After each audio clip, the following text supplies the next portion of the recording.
نحمدہ ونصلی علی رسولہ الکریم، اما بعد۔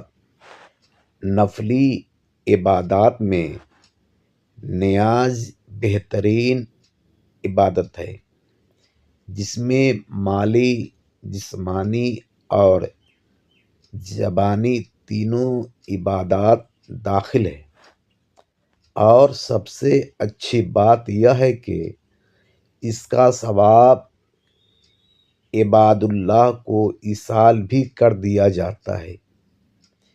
اس عبادت کا ثواب عبادت کرنے والے کو پورا ملتا ہے، اور اللہ کے کرم سے ان کو بھی پورا ملتا ہے جس کو ایصال کیا جاتا ہے۔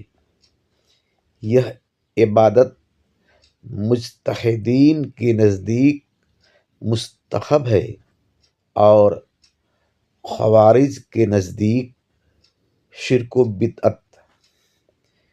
جب حلال عمل کو حرام کہا جائے تو اس کام کو کرنے میں ثواب زیادہ ہوتا ہے،